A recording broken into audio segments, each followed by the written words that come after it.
Olá, estamos começando mais um podcast Voz Literária, podcast que dá voz aos livros e aos escritores. Caso você não me conheça, eu sou a Thay e assim como você, eu sou apaixonada por livros. E hoje nós temos um episódio que vai ser um verdadeiro convite à imaginação e também ao inconsciente, né? Talvez você já tenha acordado aí de um sonho e isso tenha te inspirado a escrever, ou isso tenha, de certa forma, alimentado a sua imaginação de uma forma diferente. E é sobre isso que nós vamos conversar com a convidada de hoje, que é a Giovana Leite. Antes de darmos início, eu quero agradecer mais uma vez ao patrocínio do Colégio Curso Gauss, que é o colégio que, assim como nós, acredita no poder transformador dos livros e da leitura. E mais uma vez, agradeço você, Giovana, pela participação aqui no podcast Voz Literária, para falar desse tema, né? A influência dos sonhos na literatura. Seja muito bem-vinda. Obrigada, Thay.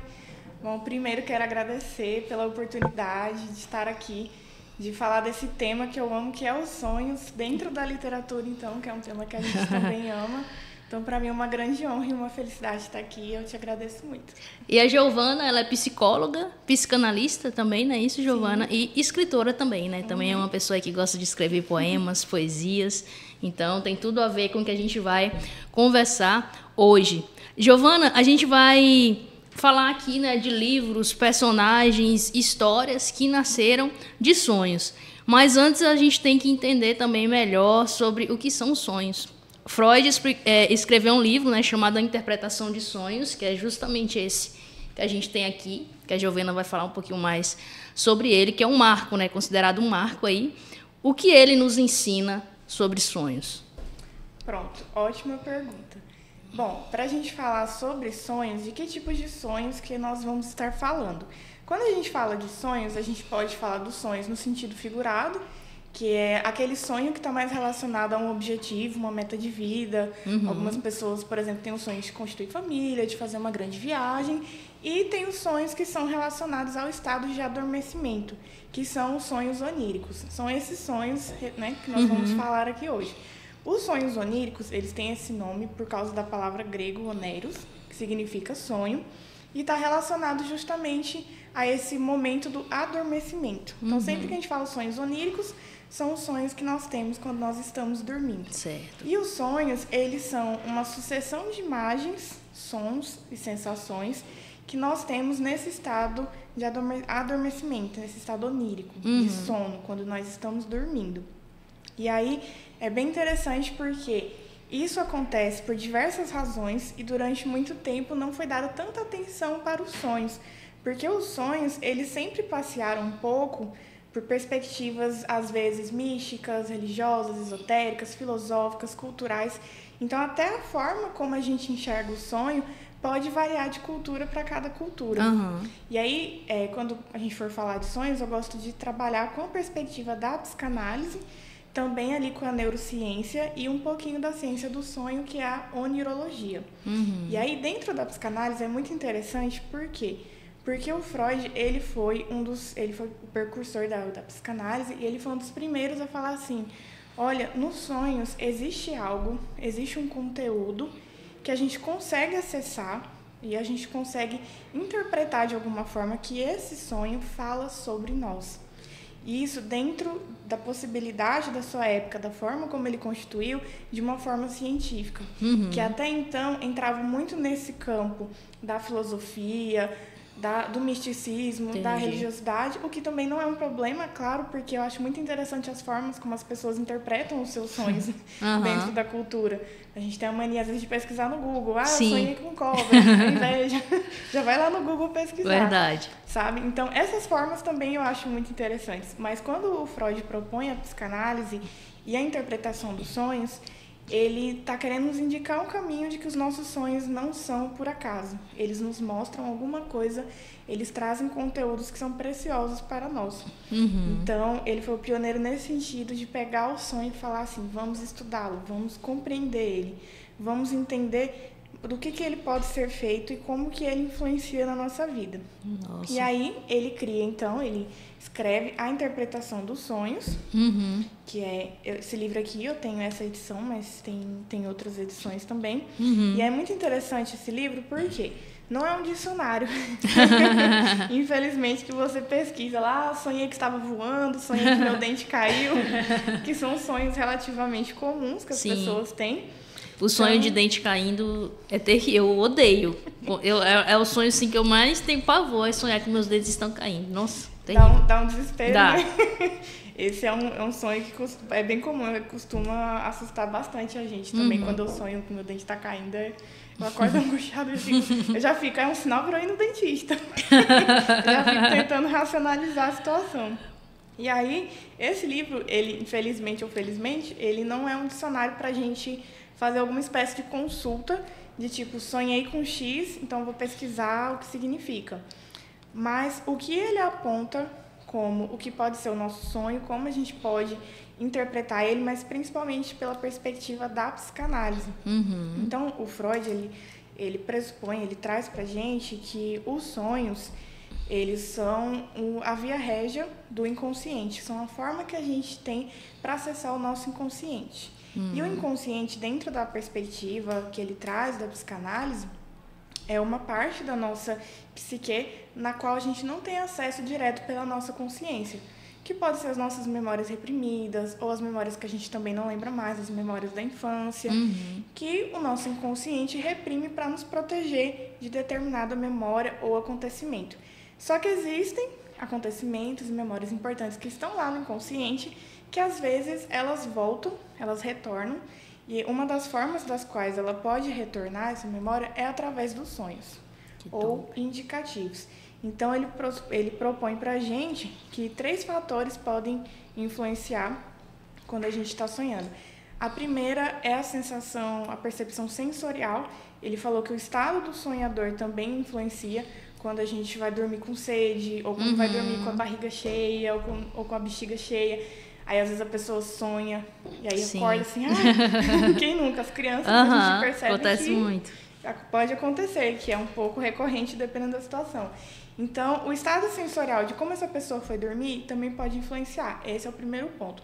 O segundo ponto que ele traz é o que ele vai chamar de restos diurnos. Ou seja, tudo que você viveu naquele dia, naquela semana e até talvez naquele mês, pode voltar no seu sonho. Então, às vezes é comum a gente, por exemplo, na segunda-feira, encontrar uma pessoa e no domingo ou no sábado sonhar com essa pessoa.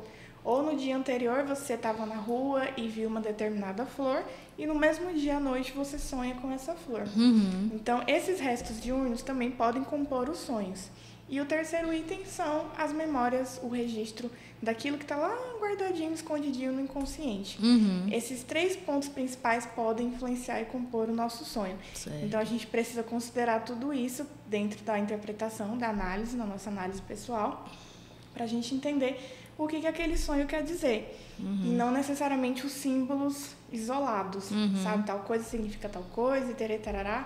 Dá pra ir. É porque é muito genérico, né? Quando Isso. você pega algo assim, eu sonhei com a cobra, deixa eu olhar. Todo mundo que sonha com a cobra vai ser a mesma coisa? Obviamente que não, né? Cada um vai ter, como você falou, as vivências, o inconsciente, aquilo que a pessoa viveu naquela semana, tudo isso vai influenciar. Isso. Então, bastante interessante. E tem um outro também, né? Um outro autor aí estudioso, que é o Jung. É Jung que se fala? Jung. Que, por outro lado, ele tinha uma visão diferente, né? E chegou a registrar seus próprios sonhos no livro Vermelho. Eu queria que você falasse pra gente a principal diferença, né? Entre o pensamento dele, os estudos dele e do Freud. Em relação aos sonhos. Isso. Certo. Eu costumo brincar que o Jung e o Freud foi a grande separação pop daquela época. Que hoje, às vezes, algumas pessoas famosas se separam e a internet fica uma loucura. O nível pra gente entender de como eles eram amigos próximos e como foi um baque essa separação é nesse nível. Foi a grande separação pop daquela época. Por quê? Porque o Freud, ele tinha o Jung quase como um filho e queria que ele fosse o sucessor da psicanálise, que ele pudesse continuar trabalhando com a psicanálise. Só que em determinado momento, tanto o Freud quanto o Jung começaram a discordar. E aí, uma das discordâncias que eles tiveram uma das principais, foi em relação ao inconsciente. Por quê? O Freud vai falar que o nosso inconsciente, ele é individual. Então, as suas memórias, o que você sonha, está mais relacionado a você enquanto indivíduo e é mais subjetivo, é seu. E o Jung, ele acredita no inconsciente coletivo, que é uma memória que é compartilhada por todas as pessoas do mundo através de símbolos, dos famosos arquétipos. Sim. E que é compartilhado por todas as pessoas através de memórias ancestrais. Então, os grandes símbolos que a gente tem, e os arquétipos, por exemplo, a gente tem o arquétipo do sábio, a gente tem o arquétipo do comediante.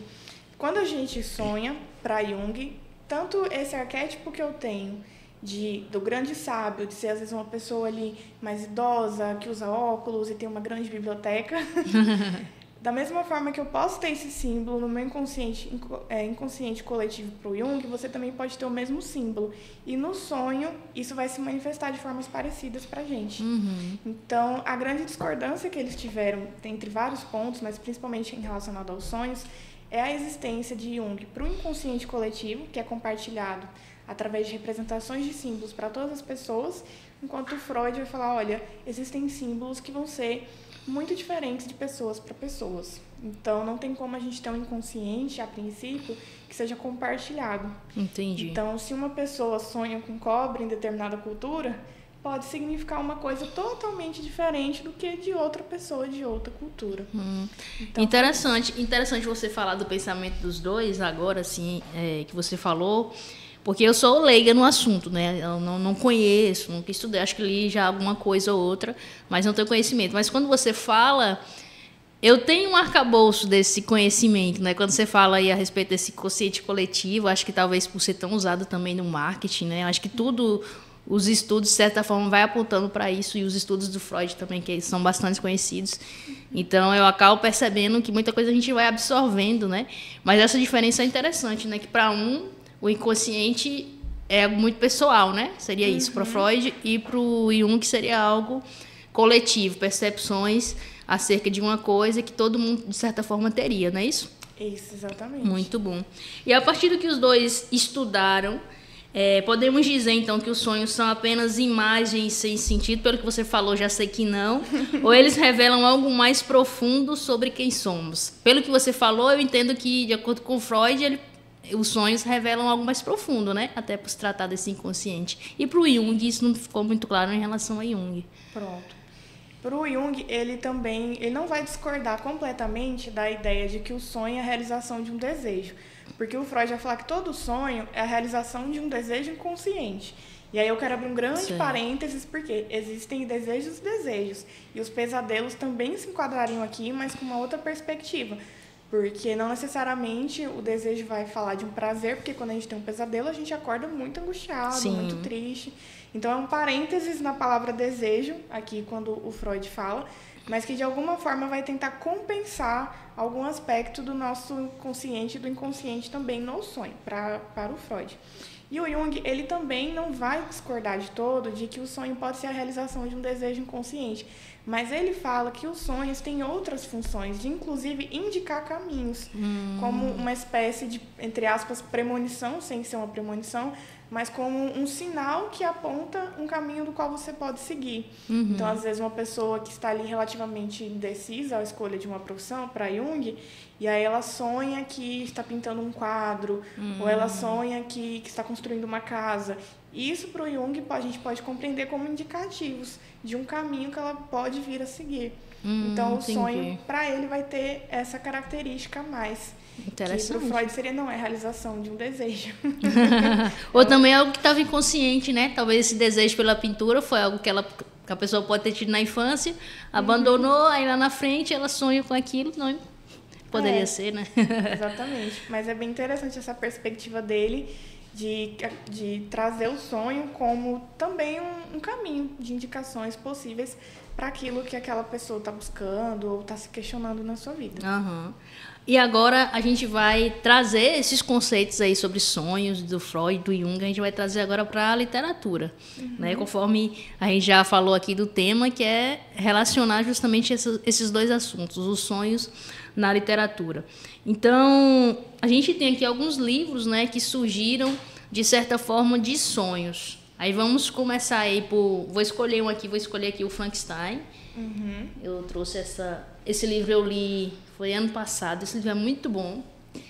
E essa edição é lindíssima da Darkside, Frankenstein. Fala um pouquinho sobre de que forma os sonhos influenciou aqui nesse livro. Então, tem uma característica sobre os sonhos que eu diria que é uma das mais frustrantes do meu trabalho, que é a incapacidade de interpretar a partir de apenas um único relato. Certo. Então, eu tenho algumas hipóteses, suposições de como a autora chegou nesse livro, mas eu não consigo afirmar porque a gente só consegue, dentro da análise, interpretar um sonho a partir de uma série de fatores, entre eles a história de vida da pessoa, a transferência, isso é, o vínculo, se é aquela pessoa que está comigo, ela se sente segura para compartilhar o sonho. E que o sonho, quando ele é compartilhado na análise, ele também passa por uma censura, ele não vem totalmente como ele foi. Certo. Por isso que às vezes a gente também não consegue lembrar do sonho do começo, do meio e do fim. A gente lembra uma parte. A gente vai lembrando de fragmentos, né? Assim, uma coisa, aconteceu isso, daqui a pouco aconteceu aquilo. Exatamente. E aí, quando eu penso no livro Frankenstein, da Mary Shelley, eu acredito que o seguinte, que o primeiro ponto é que esse repertório de literatura já fazia parte dela, que já era algo que ela consumia de certa forma. Porque a gente não cria nada do nada. Sim. Então, os nossos sonhos, eles precisam de material para construir alguma coisa. Então, o primeiro passo que eu tenho uma suposição é de que ela já se interessava por essa temática, já estudava isso, já tinha visto isso em algum lugar. E aí deu certo dela adormecer e sonhar com essa história. Se não me engano, o livro, esse livro, eles fizeram, na verdade, a Mary Shelley, quando ele escreveu, ela estava junto com os amigos e estava numa competição, né, para quem escrevia um texto de horror, de terror, que fosse mais legal, digamos assim. Não sei se foi exatamente isso, mas foi dentro desse contexto. Então, acho que talvez ela ficou ali instigada, né? Porque, como a gente conversasse, quem escrever a melhor história fantástica daqui uma semana. Então, você fica com isso na cabeça. Você vai criando imagens automaticamente na sua cabeça, né? Então, isso acho que também estimulou, talvez, que ela tenha vindo a sonhar, né? Com esse cientista horrorizado ali ao ver a criação ganhando vida, né? Mas é um livro fantástico. Com certeza. Eu também arrisco dizer que talvez ela não tenha nem tido o sonho completo também, mas fragmentos. E é isso que é bem interessante, pegar esses fragmentos e transformar numa história. Eu acho que esse também pode ser um grande desafio para quem escreve. A não ser que no próprio sonho consiga ter um início, um meio e um fim que seja interessante. Mas pode ser que às vezes tenha sonhado com uma parte ou outra e a partir disso criar toda uma história, todo um enredo. Criou todo um enredo, né? Muito bom. Um outro filme que a gente não tem aqui, ele físico, mas que ele é todo nessa perspectiva de sonho, é Alice no País das Maravilhas, né? Fala um pouquinho sobre esse livro pra gente. Esse livro, eu acho que esse livro é um dos mais próximos que a gente vai ter de uma narrativa onírica. Eu tenho ele aqui no Kindle, nessa versão. Inclusive, foi o primeiro livro que eu li em inglês também, para fazer esse desafio da questão do aprendizado da língua, que também aparece no sonho, que é bem interessante quando a gente está aprendendo um idioma novo, a gente pode sonhar que está falando esse idioma. É verdade. Então, isso é muito legal também. E aí, eu acho que esse livro, ele é assim, um dos auges na narrativa onírica, porque se você perceber todos os elementos, quando a Alice ela entra naquele quartinho e ela consegue tanto aumentar o tamanho quanto diminuir, e como tem uma sequência lógica, mas ao mesmo tempo não faz tanto sentido, isso é muito narrativa onírica, porque os sonhos são exatamente assim. Nem todos os nossos sonhos, eles seguem uma ordem racional, uma ordem lógica. Eu acho que a maioria não segue, na verdade, não segue uma ordem lógica. É totalmente aleatório o que acontece. Totalmente aleatório. E aí eu acho muito interessante como no livro esses elementos aleatórios, eles são incluídos, mas fazem sentido dentro da narrativa, dessa questão fantástica, desse surrealismo todo, que nos prende e nos fascina, porque é algo diferente, é algo que a gente não está habituado no nosso dia a dia, na nossa rotina. Então, essas histórias mais fantásticas, surrealistas, elas são incríveis por conta disso. E eu acredito que teve muita experiência de sonhos oníricos aqui, de percepções, de conseguir captar e transformar isso numa história. Porque tem vários elementos assim que quando você pensa até numa história, numa não ficção, é difícil de você descrever, a não ser que seja por esse viés mais fantasioso, onírico. Muito bom. Eu esqueci de te perguntar se na faculdade vocês costumam fazer esse tipo de análise com livros ou produções artísticas, se aquilo estaria relacionado com sonhos ou não, ou dar uma pesquisada sobre aquilo. Vocês fizeram isso? Como que é? Ai, interessante, boa pergunta. Na minha graduação, eu tive a disciplina de psicanálise, nós tivemos uma aula sobre interpretação dos sonhos, mas nós não fizemos esse correlato, essa comparação entre essa análise de obras, tanto literárias quanto obras artísticas em geral, relacionadas aos sonhos, infelizmente. Mas agora você me deu uma boa dica de atividade para passar para as outras. Olha aí. E a gente está aqui com outro livro também, que é O Médico e o Monstro, do Stevenson, Robert Louis Stevenson.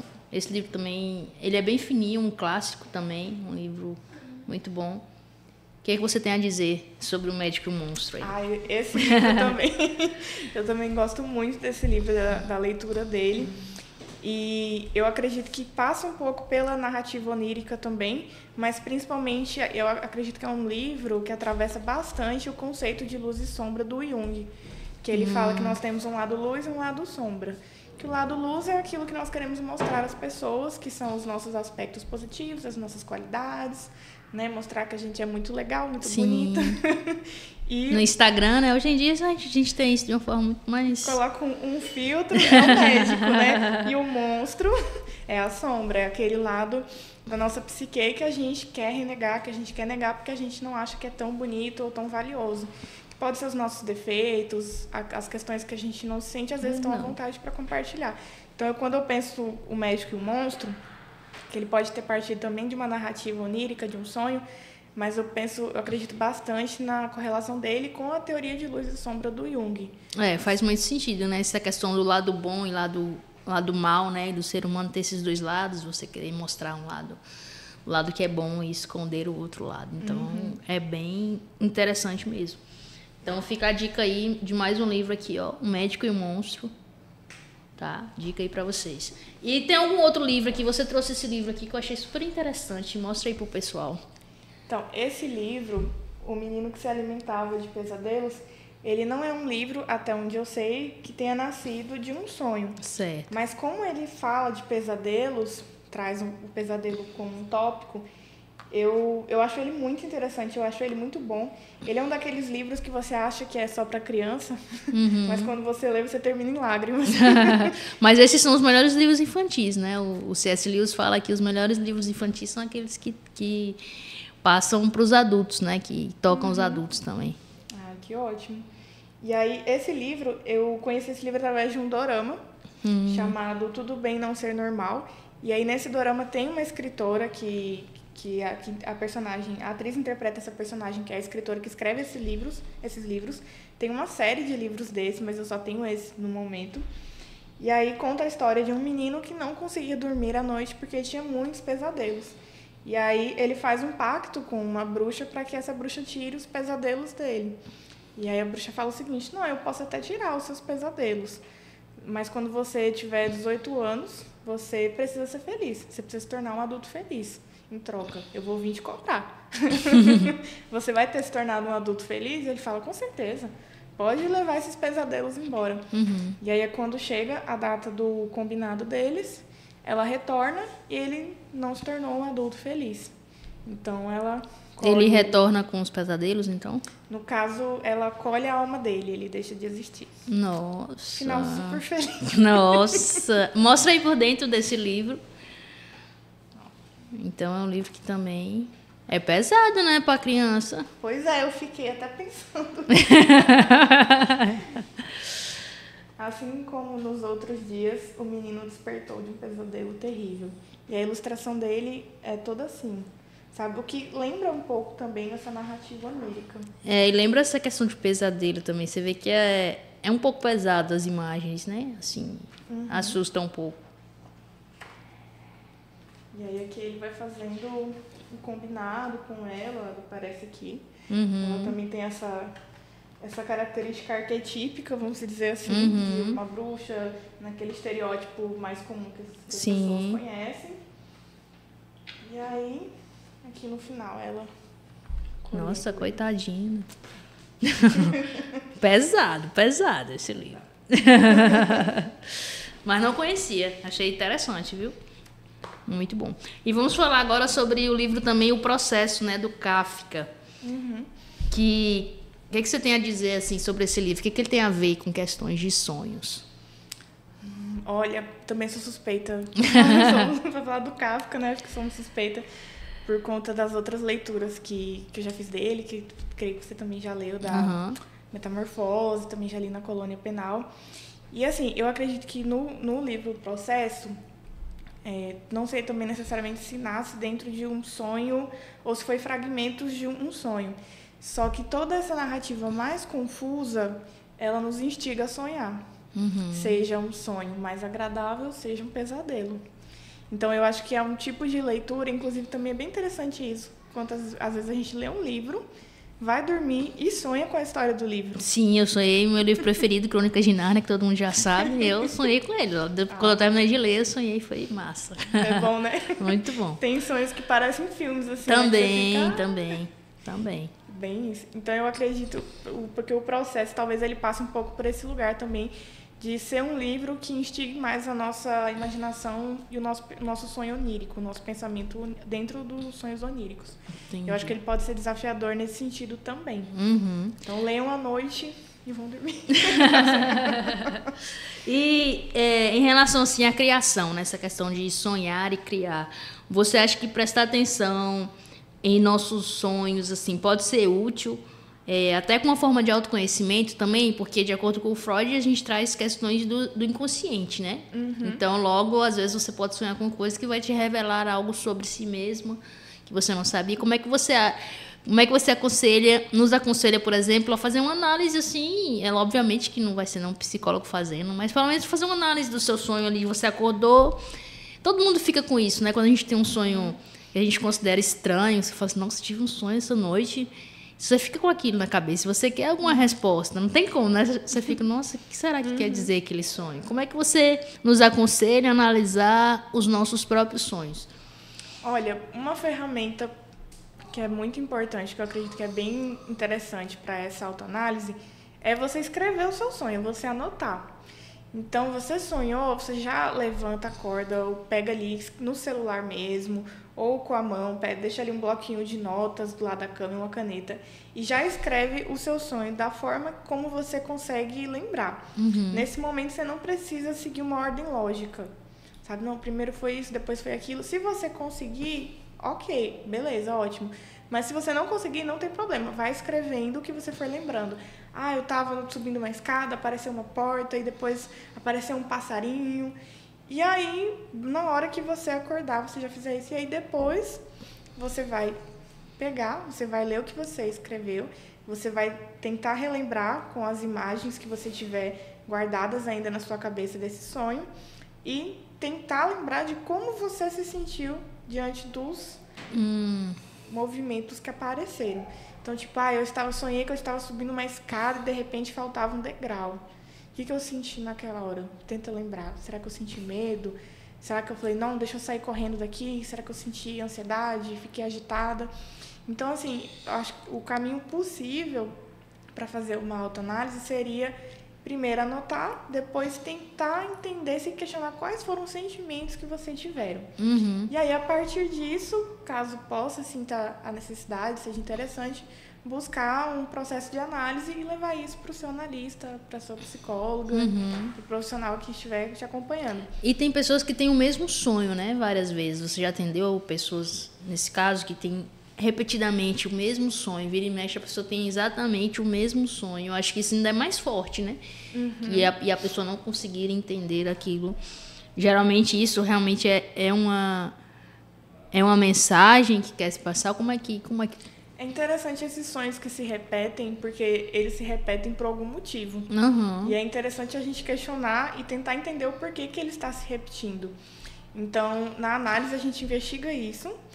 E por mais que esse elemento, vamos colocar aqui um elemento, sempre se repita, a interpretação que o sonhador dá para o sonho, ela muda.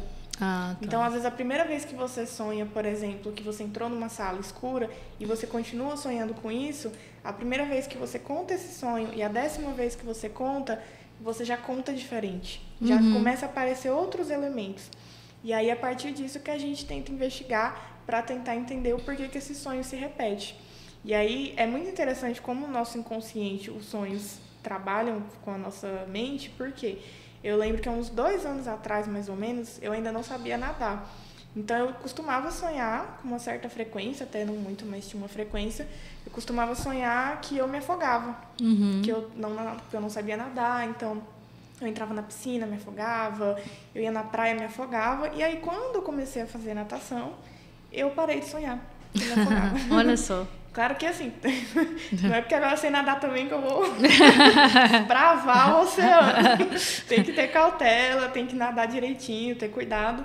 Mas hoje eu tenho bem menos medo, eu tenho mais segurança porque eu fiz as aulas. E aí, esse sonho que até então era bem constante, ele deixou de acontecer até o momento. Então, interessante.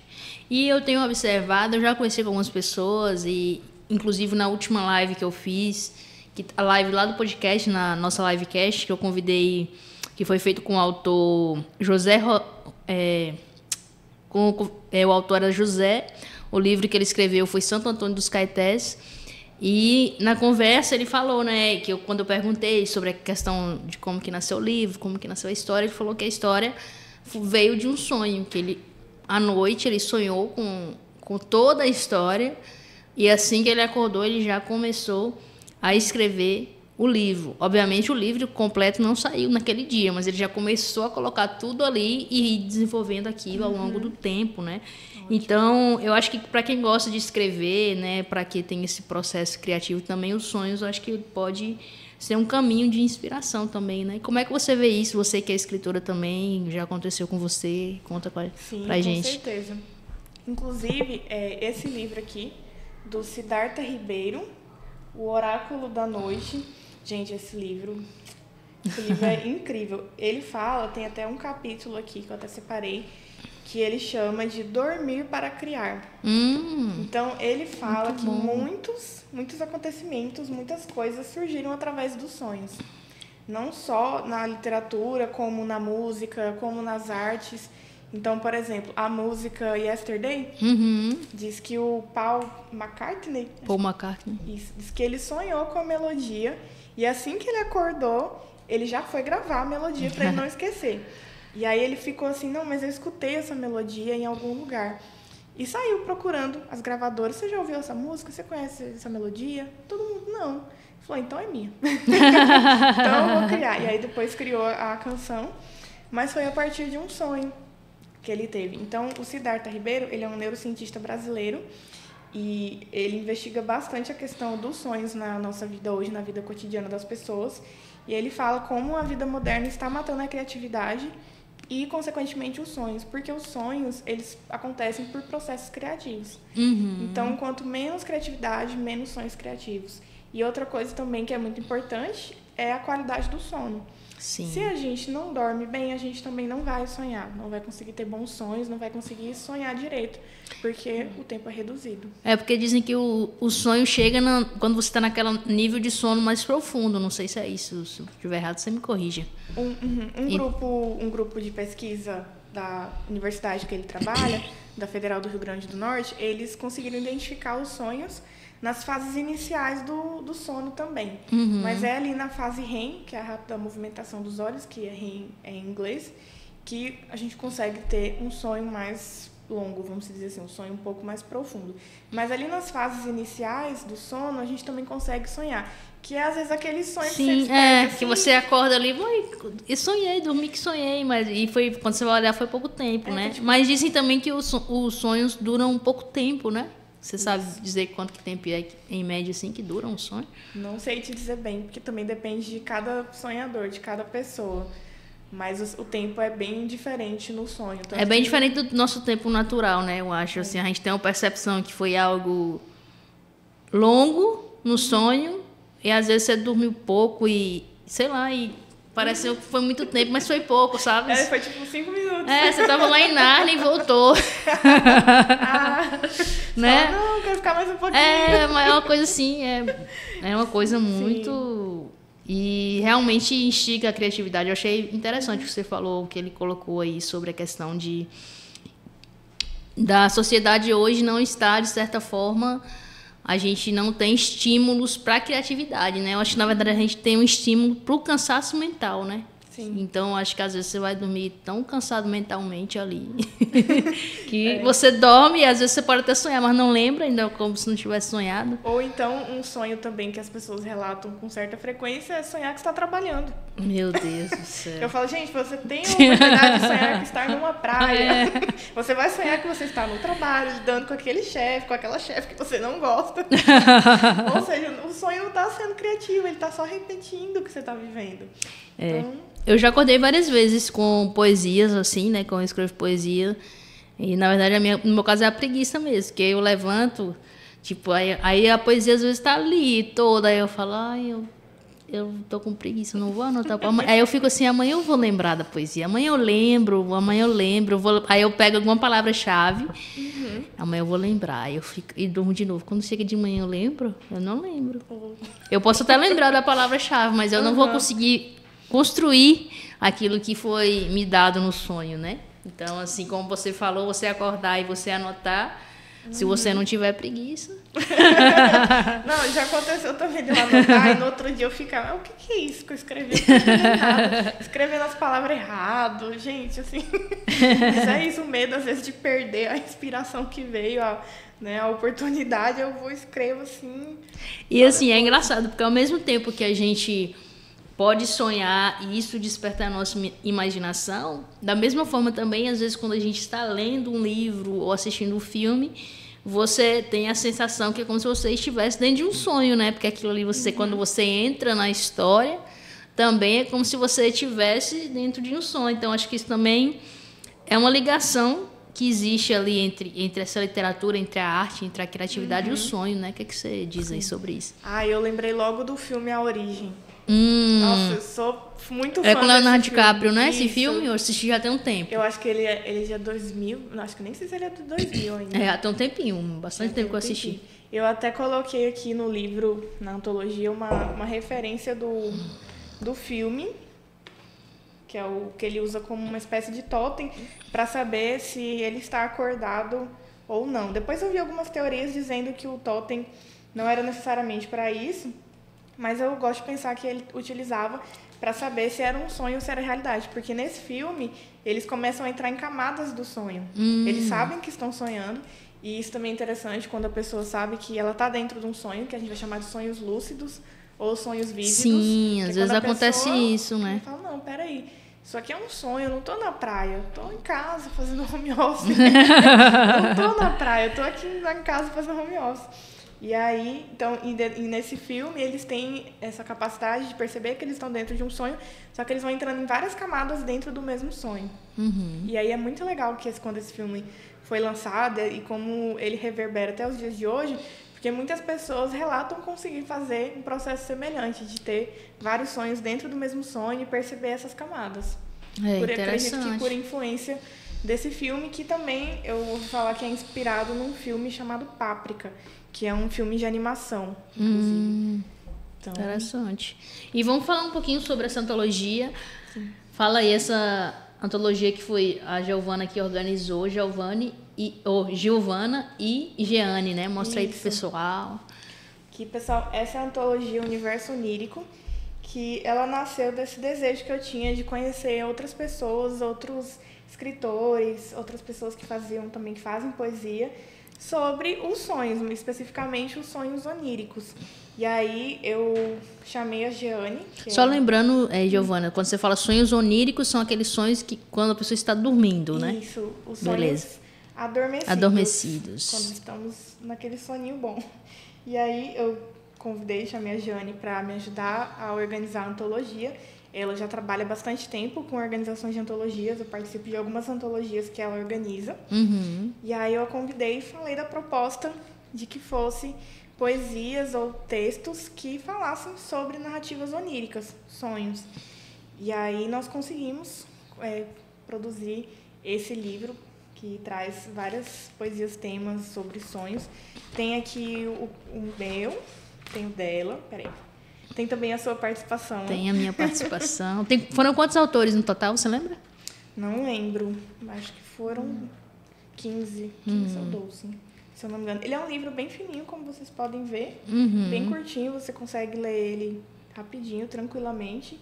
Mas todos os textos trazem algo relacionado a sonhos, né? A sonhos oníricos. No caso, eu trouxe uma poesia de um sonho que eu costumava também ter com certa frequência. Algumas pessoas falaram de sonhos que elas dormiram e tiveram uma sensação muito boa, uma sensação de paz, de liberdade, de sonhar que estavam voando e não se incomodar com isso, de achar que ia cair. Sabe? Tipo, eu estava voando, era um pássaro livre. Então, tem também algumas poesias, alguns textos com uma pegada mais de tipo, esse sonho acho que foi um pesadelo. Sabe? Que também é uma abordagem bem interessante dentro desse universo. E aí, tem essa diversidade da escrita dentro desse tema que é os sonhos oníricos. Muito bom. Você poderia ler a sua poesia?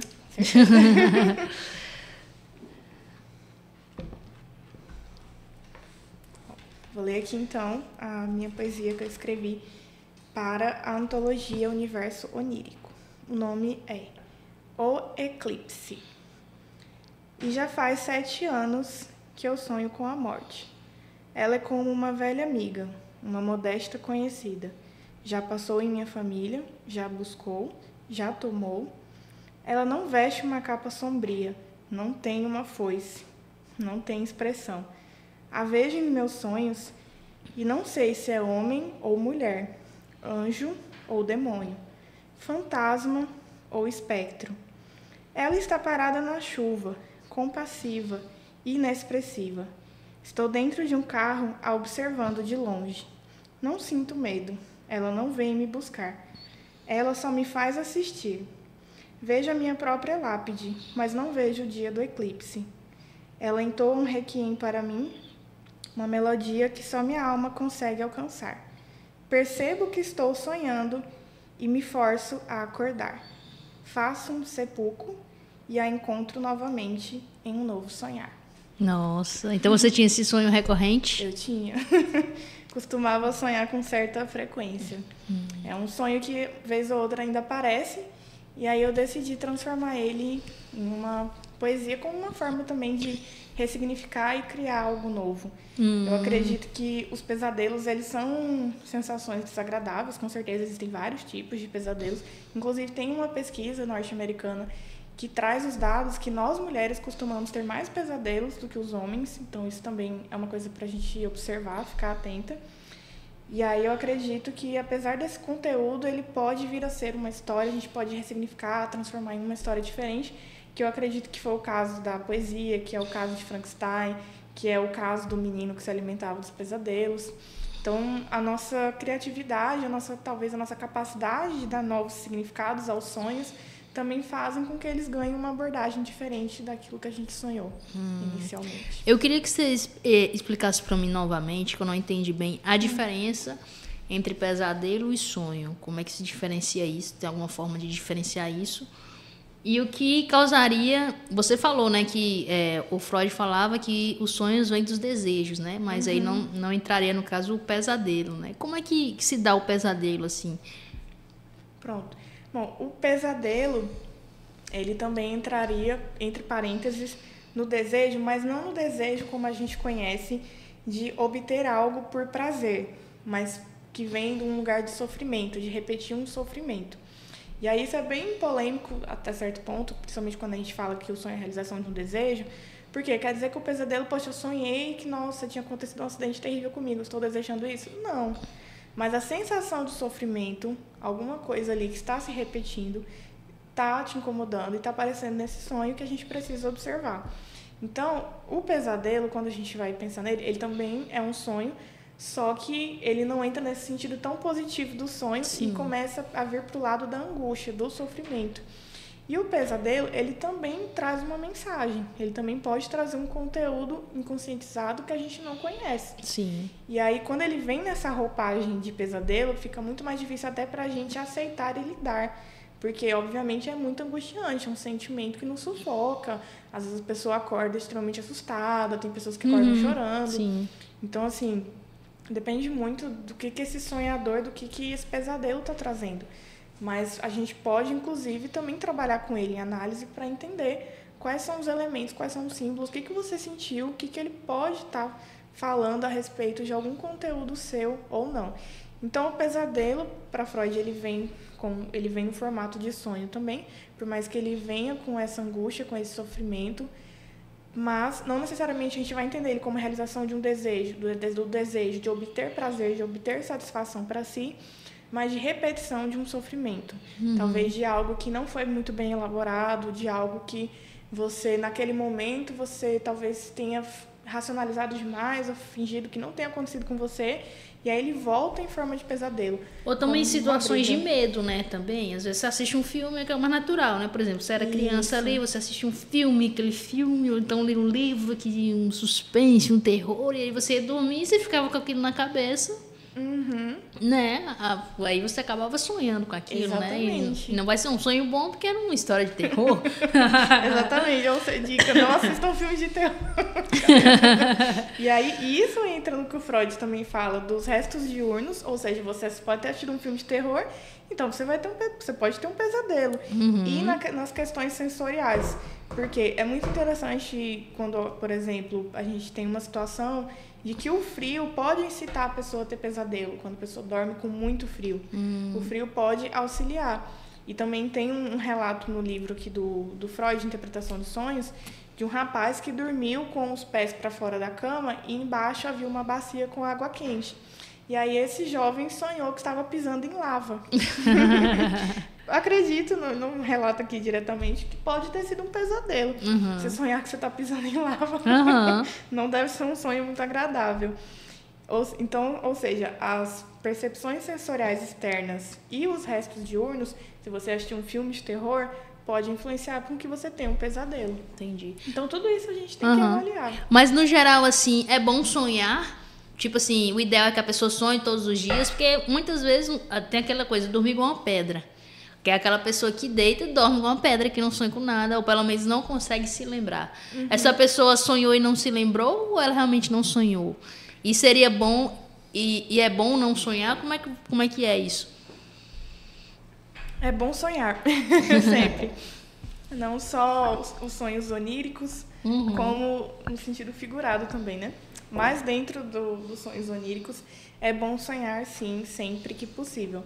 A gente realmente não lembra da maioria dos nossos sonhos. Por quê? Principalmente quem tem uma vida muito agitada, uma correria muito grande, a pessoa acorda, ela já está pensando em 1000 coisas que ela tem para fazer. Então, o sonho que ela teve, por mais que seja relevante para a história de vida dela, pessoal, aponte ali algum caminho para ela, alguma questão, acaba passando despercebido porque ela está ali na Eu rotina. digo por mim, eu só lembro mesmo daquele sonho que realmente eu vejo que foi algo assim, que tem alguma coisa. Mas, no geral, às vezes eu até sei que sonhei, mas não me lembro e não me esforço para lembrar, né? Porque eu acho que foi um sonho. Passou. Às vezes você sonha ali que o Dolinho tá brigando com o Mickey Mouse. O que isso tem a ver comigo? O que isso fala sobre mim? Passou, tá? Então, assim, e aí o nosso cérebro também faz essa função de, isso aqui não é tão relevante para ela armazenar na memória, vamos descartar. Então, realmente pode acontecer de as pessoas não se lembrarem de não ser de fato alguma coisa muito relevante, mas principalmente também porque não existe, dependendo da cultura, das pessoas que interpretam o sonho ou que estudam sobre isso ou que se interessam, tem pessoas que realmente não acham que o sonho pode ser indicativo de alguma coisa, então para elas não faz diferença, sabe? Porque como o sonho durante muito tempo ele ocupou um lugar muito místico na sociedade, mais esotérico, então as pessoas sonham e elas vão pesquisar no Google. Elas sonham, elas falam, que bicho é esse? É o mais comum, né? Dificilmente uma pessoa vai procurar um psicólogo ou um psicanalista, não seria um psicanalista, né, no caso? Sim. Para entender os sonhos. Eu acho que a não ser que seja um caso muito recorrente, que talvez vai incomodar a pessoa, né? Acho que dificilmente a pessoa iria consultar. E aqui, conversando com você, eu entendo a importância, né, disso para você se conhecer, para você entender algumas coisas da sua vida, então... Sim, com certeza. E para quem escreve, para quem trabalha com escrita ou quer começar a escrever, pode ser uma força incrível, pode ser uma inspiração muito boa. Porque a gente não cria nada do nada. Então, o nosso cérebro, o nosso inconsciente vai pegar todos esses aparatos e nos dar uma imagem, uma sensação onírica que talvez a gente não pensaria tão livremente. Porque eu acredito que possa ter histórias que só vão ser criadas nos sonhos, né? Por exemplo, você pega aí a Alice, né? Essas coisas absurdas ou imagens absurdas que você só vai ter no sonho, que você na sua vida comum, normal e no seu pensamento, de certa forma, cartesiano das coisas, você não vai fazer. E talvez um sonho que você tenha totalmente aleatório, de coisas que acontecem de trás para frente, do meio. E aquilo ali pode, né? Talvez ser uma história, algo que te traga um insight, alguma coisa. Então, isso é realmente interessante. É verdade. E aí, eu quero agora a gente já escutou bastante aqui da Giovana psicanalista, psicóloga. Agora eu quero ir para a Giovana escritora. Eu quero que você fale para a gente... como é que é seu processo criativo, se os sonhos também te ajudam nessa parte. Você acabou de ler uma poesia aí que é relacionada a sonhos, né? É um sonho que você tinha de forma recorrente. Como é que isso se dá, assim, na sua vida diária, assim? Bom, os sonhos, para mim, eles ocupam esse lugar duplo, vamos dizer. Porque, ao mesmo tempo que eu tento entender o meu sonho do ponto de vista da psicanálise, e aí eu gosto sempre de anotar, eu também gosto de pensar no sonho, eu vejo o sonho pelo viés da literatura. Então, às vezes, quando eu tenho um sonho que eu acho muito absurdo, muito bizarro, eu fico, isso daria uma história. E aí, ao invés de eu levar para minha análise pessoal, eu falo, não, eu vou escrever uma história sobre isso, eu não vou falar para minha analista que eu sonhei. Então, o sonho, para mim, ele tem esse lugar duplo. Mas, às vezes, acontecem as duas coisas. Eu tenho esse sonho, eu falo dele na minha análise pessoal e depois eu transformo ele numa história, que é inclusive o caso dessa poesia que eu li da antologia Universo Onírico. Então, o que eu faço geralmente? E quando eu sonho, assim que eu acordo, que eu desperto, eu já tento anotar. E aí, como eu falei, às vezes eu anoto, eu escrevo tudo errado, porque eu tô meio sonolenta, sabe? Eu primeiro anoto o que eu lembro. Às vezes é numa ordem, tipo, eu tava em tal lugar, de repente eu fui para outro, e depois para outro, não sei o quê. Ou às vezes não, eu só lembro escada, museu, flores, rua, chuva, água. Eu escrevo assim. Aí eu geralmente volto a dormir. A não ser que eu já tenha que acordar para fazer alguma atividade do dia. Aí depois eu vou pegar isso que eu anotei e vou tentar lembrar de como eu me senti. E aí eu vou incluir os meus sentimentos naquilo que eu anotei. Nessa hora do sonho eu fiquei assustada. Nessa hora do sonho eu comecei a rir. Nessa hora do sonho eu sabia que eu estava sonhando. E aí, se for um sonho bem interessante, com coisas mais mirabolantes, que eu considero mais interessantes, eu transformo ele em uma história. Pode ser um mini conto, pode ser um conto ou uma história curta. O que você costuma escrever, assim, geralmente? Eu já sei que você escreve poesia, agora já sei que você escreve conto, mas eu nunca li um conto seu, hein? Tem um aqui. Pronto, já mostra aí essa coletânea também que você participou. Pronto. Eu geralmente, eu também transformo em poesias alguns sonhos, assim, quando eu começo a ir pelas sensações que eu tive, pelas minhas emoções. Então, às vezes eu tenho um sonho, assim, que eu não sei onde é que eu tô, que eu me sinto perdida, e aí eu tento me localizar, e a partir desse sentimento, dessa sensação, eu escrevo uma poesia sobre isso, porque eu também, às vezes, consigo já linkar com algo que eu já estou vivendo na minha vida, com a minha experiência, com o que eu passei na semana. Aí eu também me pergunto, será se eu dormi bem? Será se eu fui dormir com fome? Será se eu comi demais antes de dormir? Para saber as sensações físicas que meu corpo pode ter tido durante a minha experiência de adormecimento.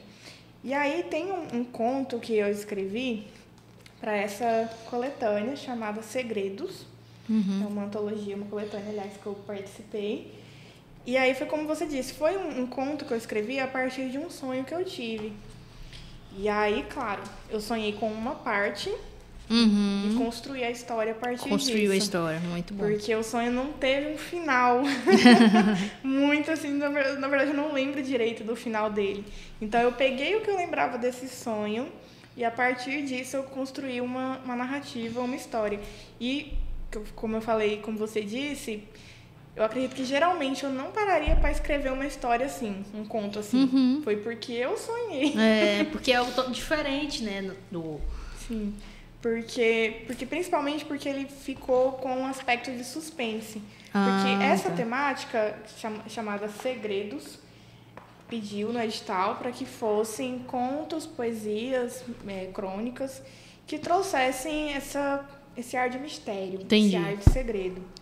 E aí eu escrevi esse conto, que se chama Verde Musgo, que conta a história de duas moças que foram trabalhar em outra cidade. E ao chegar nessa cidade, elas encontram uma pessoa que há muito tempo atrás tinha uma desavença muito grande com elas, inclusive ameaçando uma delas de risco de vida, de morte. E aí ela precisa fazer um trabalho que é desagradável e silencioso, porém nesse dia, nessa cidade, está tendo uma festa, uma grande festa, que é o aniversário da cidade. E estão distribuindo balinhas com a embalagem verde musgo. E aí essa dupla de amigas vai fazer esse trabalho desagradável e silencioso na casa de uma pessoa, e quando ela chega lá, ela encontra essa desavença. E aí um segredo é revelado e você não sabe no final da história se ela conseguiu concluir o trabalho ou não, se ela está viva ou não. Interessante, então, gostei. Então, suspense, né? Olha aí, eu não sabia que você escrevia suspense, tá vendo? Eu também não. Veio do sonho. Veio de um sonho. Então, você escreve poesias, contos, crônicas também você já escreveu alguma? Comecei a me arriscar depois de um tempo, principalmente depois de ler o seu livro. Que bom. Gostei muito, você é uma inspiração para mim. Que bom. Então eu comecei a me arriscar recentemente nas crônicas também. Mas o mais mesmo é poesia, né? Que você gosta. Gosto muito. E quando o sonho me traz uma narrativa legal, eu me arrisco também a escrever uma história. Nossa, muito bom.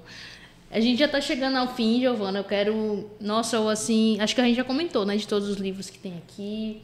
O meu livro está aqui porque também tem uma poesia minha que eu falo, que também está na antologia aqui. Sim. Que fala de sonhos, né? Chama Sonhava, inclusive. Muito criativo, gente, né? Uma poesia que fala de sonho que chamava Sonhava. Mas eu achei linda. Tá aqui minha poesia. Aqui, ó, na antologia. E na antologia também. Tá ali. Então, por isso que ele tá aqui junto com todos. Acho que nós falamos de todos esses livros aqui, mas tem vários outros, né? Se fosse pra gente falar. Sim. Já vou deixar a sugestão aí pra você trabalhar isso com seus alunos, os sonhos na literatura. Foi uma boa ideia que eu tive, que você trouxe pra gente, pra fazer no futuro próximo. Tá vendo? Então, assim, acho que a gente tem que prestar mais atenção. É legal, né? Prestar mais atenção aos sonhos, ver aquilo que ele pode estar nos dizendo, né? Que às vezes a gente, como você falou, às vezes você trabalha, acorda, o trabalho tá ali, arruma menino para a escola e passou, você não percebeu. O sonho poderia talvez te falar alguma coisa, né, alguma situação. Então, é legal. E quem sabe também, né, esses sonhos possam também, o pessoal que nos assiste aqui, a maioria de vocês que são também escritores, a gente já falou, né, sobre essas inspirações que surgem de sonhos, que nos levam para um outro mundo, né? Um outro mundo do que a gente está acostumado, um outro mundo com outros roteiros. Eu acho que a Alice, como você falou, é o exemplo mais que a gente tem mais característico, né? Porque é uma menina que fica grande, aí daqui a pouco tem uma portinha, ela entra, daqui a pouco ela come um biscoito, aí como o biscoito fica grande, né? Daqui a pouco encontra um gato que fala, que mostra não sei para onde, as cartas de baralho também. Então, assim, é uma bagunça, né? A história, você fala assim, nossa, que bagunça a história de Alice. Mas tá aí, é um livro clássico que tá aí, cada dia continua com a mesma força, as pessoas continuam lendo, as pessoas continuam, né, tirando lições dele. Então, assim, ou seja, a criatividade não tem limites, né? Assim, exatamente. Pode ir para todos os lados, né? Da forma como você escreve é que vai, de certa forma, determinar isso. Então, Giovana, agradeço a sua participação aqui no podcast Voz Literária, foi muito bom ter você aqui conosco. Giovana, que já participou de alguns eventos com a gente aí lá no nosso Instagram. Se você ainda não nos acompanha no Instagram, quero te convidar a ir lá, a seguir, porque também tem muita coisa lá que não está aqui no YouTube. Então, você vai lá, assiste, que não está aqui no Spotify, quem está ouvindo no Spotify. nos siga no Instagram, nos acompanhe no YouTube, que são conteúdos complementares, né? Então, agradeço demais. Se você quiser deixar aí suas últimas palavrinhas aí pro pessoal, fica à vontade. Obrigada, Thay. Obrigada, podcast Voz Literária, pela oportunidade de estar aqui. E eu desejo a todos bons sonhos. Muito bom. E antes de terminar, eu quero agradecer mais uma vez ao patrocínio, ao apoio do Colégio de Curso Gauss, que assim como nós acredita no poder transformador dos livros e da leitura. E nos vemos no próximo episódio.